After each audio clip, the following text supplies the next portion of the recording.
Baie welkom as jy na ons oujaars nuwejaarsdiens kyk op Facebook of YouTube. Dit is vir party mense meer gerieflik op die ou jaar, baie bewus daarvan dat ons op die drempel staan van 'n nuwe jaar. Party mense het vanaand allerlei verpligtinge en kyk dalk eers môre of oormôre of wanneer ook al. Maar dis die gerief van Facebook en YouTube. Van ons hier in die gemeente, veral ek en Dominee Werner, baie seën vir die jaar wat voorlê. Ons is dankbaar dat ons saam die jaar kan ingaan. Kom ons word saam stil en dan bid ons. Here, by hierdie geleentheid pas dit dat ons sal dankie sê. Baie dankie vir 2025 met al sy uitdagings, met al sy geleenthede en dat ons daarop kan terugkyk en weet U was by ons elkeen. Partykeer in verskriklike moeilike omstandighede, maar dankie dat daar ook groot vreugdes en hoogtepunte en so meer was. Belangrikste van alles is dat ons weet, ons behoort aan die Here. Here, en dan nou so op die vooraand van 'n nuwe jaar, 'n baken, 'n grens wat ons oorsteek, wil ons ook weer kom hoor wat sê U woord en watter beginsels kan ons dalk toepas in die praktyk by hierdie oorgang tussen 2 jare.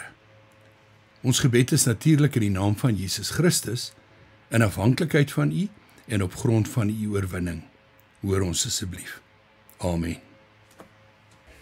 Ek begin in my inleiding met 'n waarneming, en dit is dat die media, verskeie vorms van die media, maak op hierdie stadium van die jaar baie gebruik van politieke ontleeders. Nou, ek moet sê, ek het die grootste respek vir politieke ontleeders en gewoonlik baie kundige mense, en ek moet sê, hulle kan die politieke landskap dikwels baie goed lees en interpreteer. En dan kan hulle sekere toepassings maak, ook toepassings vir die jaar 2026. Maar ek wil baie sterk beklemtoon dat hierdie politieke ontleeders maak vooruitskouings, nie voorspellings nie. Daar's 'n baie groot verskil. Voorspellings kan 'n baie negatiewe konnotasie hê, maar vooruitskouings gebaseer op feite is heeltemal iets anders. Dan die politieke ontleeders se werk oorvleuel baie sterk met die van kenners van die ekonomie. En daar is mense wat die ekonomiese landskap baie goed kan lees en interpreteer, en vir hulle het 'n mens ook die grootste respek. Maar baie dikwels val die oorvleuel die politieke ontleeders en die finansiële ontleeders se interpretasie van hierdie twee landskappe baie sterk met mekaar.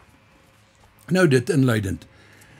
Dan in die eerste hoofpunt wil ek sommer net 2 breë opmerkings maak oor hierdie kenners, of dan nou op politieke of finansiële terrein is of beide. Die eerste opmerking, sommige mense wil hierdie kenners indeel in groepe.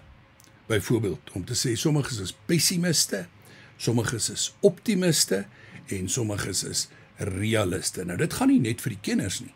Baie keer wil 'n mens mense om jou en hulle uitsprake ook so interpreteer en mense in kategorieë plaas. Nee, hierdie ou is 'n pessimis, daai ou is 'n optimis en daai ou is 'n realist. Ek wil net sê, wat my aanbetref is dit nie so eenvoudig om hierdie duidelike kategorieë te skep nie. Want een van die dinge wat ek al gehoor het is dat sommige mense beskryf 'n pessimis as 'n optimis wat ervaring opgedoen het. En ek dink baie van ons kan daarmee identifiseer. 'n Optimis wat ervaring opgedoen het. En dit bring ons daarom seker in baie gevalle eintlik by realisme, wat geweldig belangrik is. Dan 'n tweede opmerking oor die kenners. Dis baie interessant as mense na hulle luister, dat aan albei kante van die spektrum, meer pessimisties of meer optimisties, is dit tog so dat wanneer hierdie kenners praat, hoor mens dat hulle sien almal beide raak. die positiewe en die negatiewe. En ek dink 'n mens moet baie realisties wees oor sekere probleme. In ons land is daar op die oomblik ernstige probleme en dinge wat baie bedreigend is vir ons toekoms. En ek gaan nie die lys van alles noem nie. Ek bedoel, ons ken hierdie goed. Of ek nou praat van die paaie of die kragvoorsiening of wet en orde wat nie gehandhaaf word nie, korrupsie. Dis nie nodig om weer die hele lys te noem nie. Ek dink ons is realisties genoeg om te weet daar is ernstige probleme. Maar as ons mooi dink en as ons luister na die kenners, dan hoor ons saam met die negatiewe wat hulle uitspel, dat daar dikwels ook klem gelê word op sekere aspekte van hoop. Dinge wat op die oomblik beter is as wat dit 'n jaar gelede was. En ek wil nie op daai details ingaan nie. Dis nie nodig nie, maar daar is goed wat beter is as wat dit 'n jaar gelede was. Ek sal eerder by hierdie geleentheid wil stilstaan by die vraag: hoe beïnvloed die vooruitsigte vir my en jou?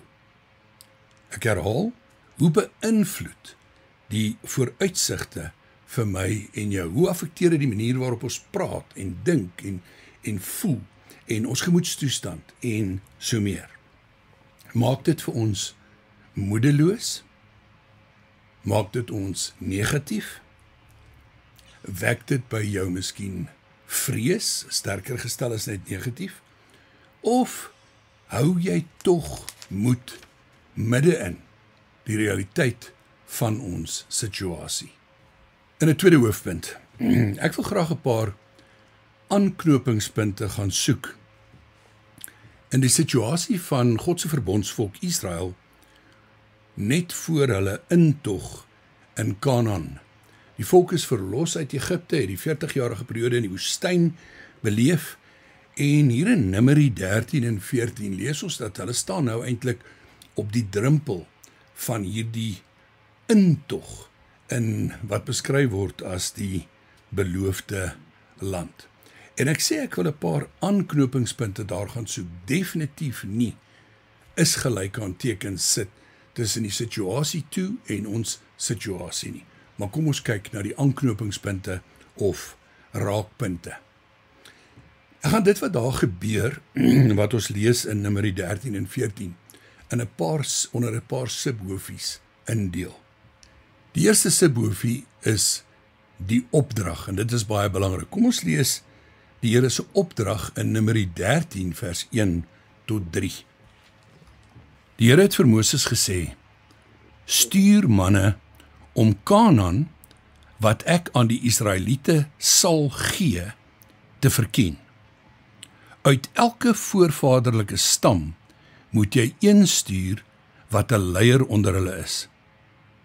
Op die bevel van die Here het Moses hulle toe van die Paran-woestyn af uitgestuur. Al die manne was leiers onder die Israeliete. Dan kan ons die name van die 12 verspieders of verkenners lees, wat ek nou gaan oorslaan, jy kan dit self lees. Tweedens wil ek vir 'n oomblik reflekteer oor die doel van die verkenning, want dit is baie, baie belangrik.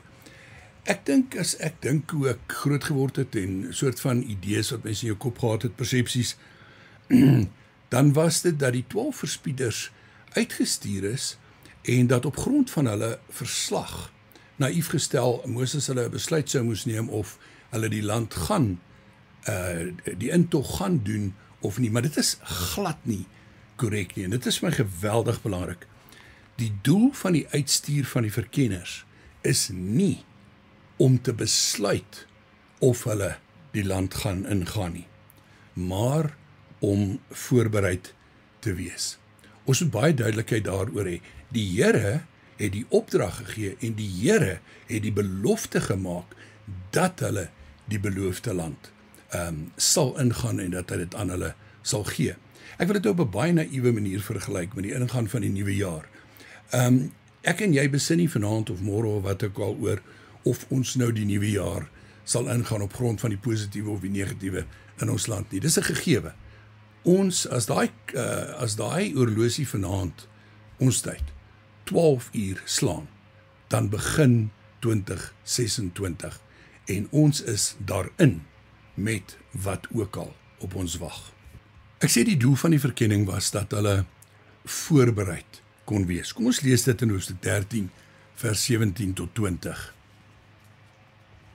Moses het hulle gestuur om Kanaan te verken en vir hulle gesê: trek deur die suidland en op na die bergwêreld toe, bekyk die land, hoe dit is, en of die mense wat daar woon sterk of swak, min of baie is, of die land waarin hulle woon goed of sleg is, en of die mense se stede oop of versterk is, of die grond vrugbaar of skraal is, of dit bome het of nie, doen julle bes om van die land se vrugte saam te bring.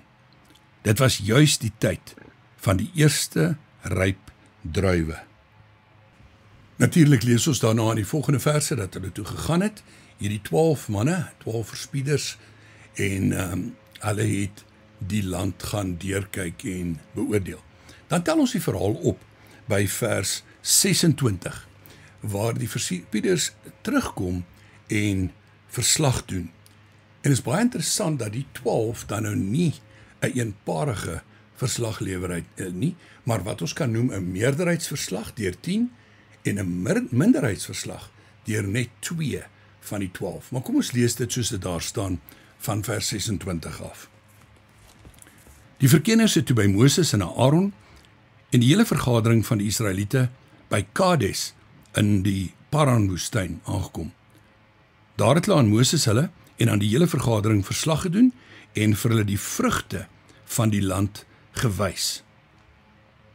Hulle het aan Moses gerapporteer en gesê: ons het in die land gekom waarheen U ons gestuur het. Dit loop oor van melk en honing, en hier is van sy vrugte. Maar die mense wat in die land woon, is sterk, en die stede is versterk en baie groot. Ons het ook die nasate van Enak daar gesien. Die Amalekiete woon in die suidland, die Hetiete, Jebusiete en Amoriete in die bergwêreld, en die Kanaaniete by die see en langs die Jordaan. Caleb het egter die manne wat met Moses praat stilgemaak en gesê: ons moet beslis optrek en die land in besit neem, want ons kan dit doen. Maar die manne wat saam met hom gegaan het gesê: nee, ons kan nie teen daardie mense optrek nie, want hulle is sterker as ons. En die manne het toe 'n slegte gerug onder die Israeliete versprei oor die land wat hulle verken het. Hulle het gesê: die land wat ons gaan verken het, is 'n land wat die lewe vir sy inwoners onmoontlik maak. En die mense wat ons daarin gesien het, is almal baie groot. Ons het daar ook die reuse gesien. Die Enakiete stam van hulle af. Ons was so sprinkane in ons eie oë, en so was ons ook in hulle oë. Dan 2 belangrike opmerkings oor hierdie verslag.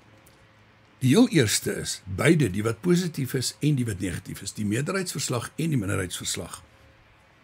Beide sien die positiewe en die negatiewe in die land raak. Nie een van die twee kom terug met net 'n eensydige prentjie nie. Albei praat van die vrugbaarheid van die land, loop oor van melk en honing, bring van die vrugte terug. Ons ken die storie uit ons kinderdae uit van die druiwe tros wat gedra is deur 2 manne op so 'n balk en so weer.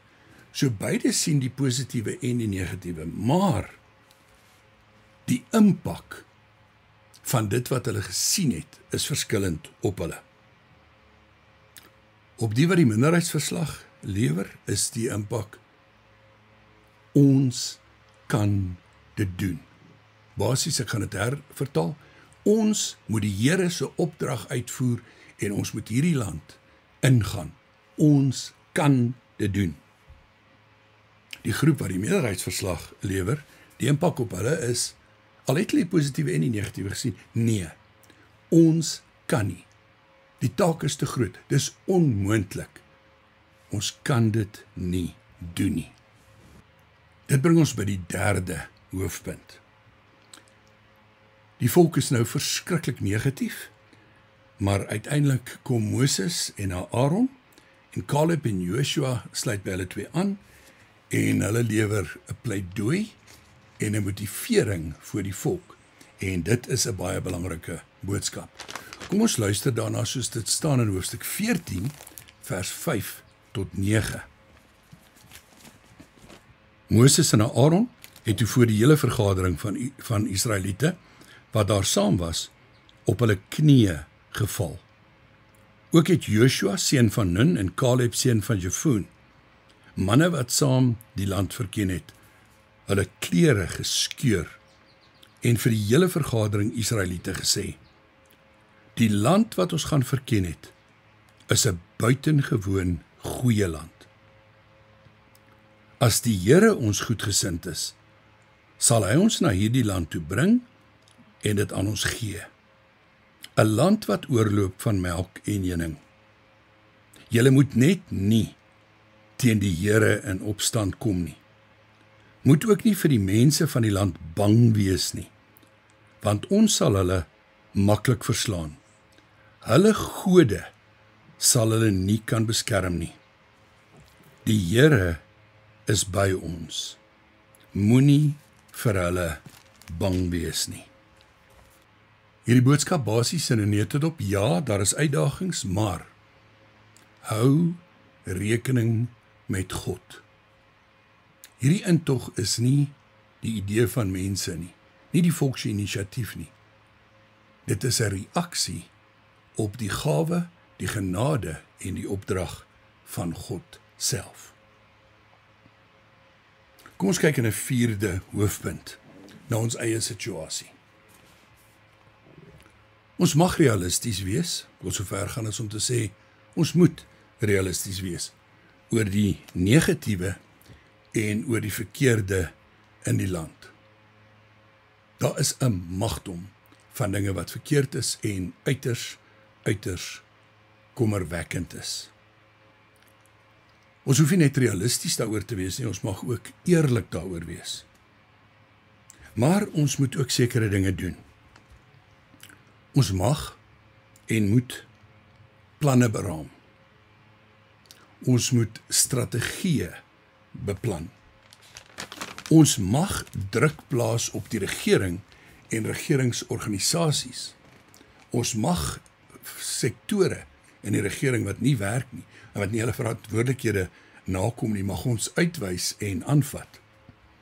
En is 'n realiteit dat burgerlike organisasies in ons land soms baie effektief kan wees. Jy hoef nie net druk te plaas vanuit 'n politieke oord nie. 'n Verkiesing is nie jou enigste manier om jou stem te laat hoor nie.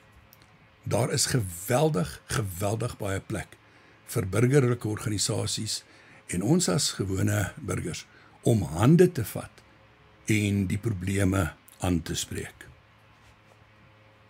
En dan wil ek so ver gaan as om te sê, sekere goed gaan ons self moet doen. Ek noem 'n enkele voorbeeld. Daar's nou inisiatiewe en mense kan verskil daaroor. Daar's inisiatiewe by kerke om begrafplase, byvoorbeeld met die hulp van 'n klomp vrywilligers, te gaan skoonmaak, te gaan netjies maak, die gras te sny.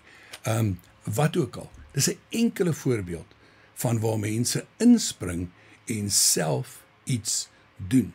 Slaggate is 'n tweede voorbeeld. Nou gaan my nie uitlaat oor die meriete daaroor en die probleme daaraan verbonde en so meer nie. Ek fokus net op die feit dat ons sekere dinge self kan doen en sekere goed self sal moet doen. Maar, en dit is uiters belangrik, met watter gesindheid en gesteldheid doen ons dinge? Ek wil die volgende noem. Moenie net op die negatiewe fokus nie. Ek herhaal, daar's baie negatiewe. Dis 'n feit. Maar moenie net op die negatiewe fokus nie. Sien ook die positiewe. Praat oor die positiewe.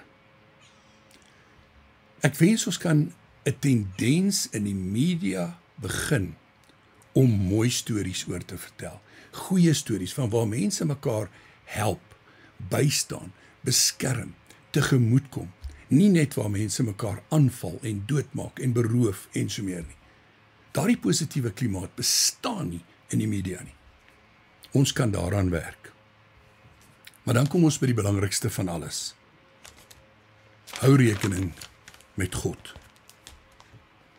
Hou altyd rekening met God. Kom ons doen in hierdie nuwe jaar die volgende voortdurend.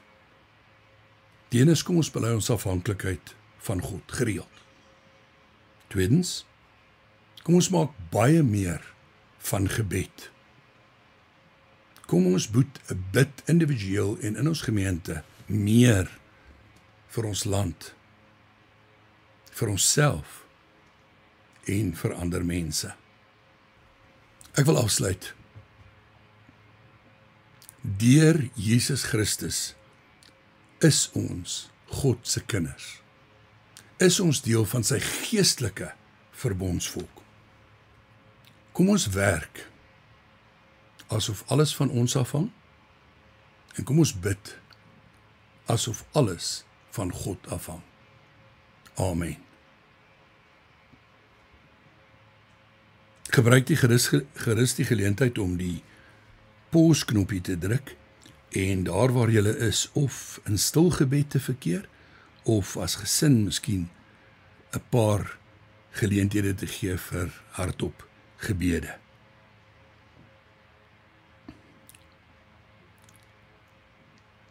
Here, ons staan hier aan die vooraand van die oorgang na 2026. Ons bely ons afhanklikheid van U. U is die lewende God, die enigste God, die skepper van die heelal, die verlosser Jesus Christus en God, die Heilige Gees, wat uitgestort is om ons te leer en te lei in die waarheid. Ons is U kinders, maar as kinders is ons absoluut afhanklik van U.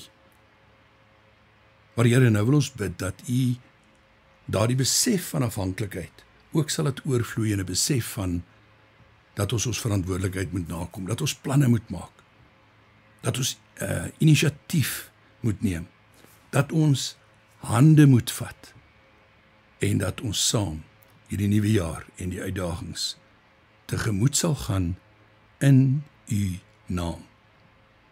Dankie Here Jesus dat U Uself reeds bewys het as die oorwinnaar oor alle magte en kragte, die oorwinnaar selfs oor die greep van die dood. Ons wil met ons hand in U hand ook hierdie jaar ingaan. U ken ons land, U ken al die uitdagings hier. U ken ons wêreld, U ken al die verkeerd daarin. U ken ons persoonlike lewens en omstandighede met alles wat daarin uitdagings is. Wees ons asseblief genadig. Amen.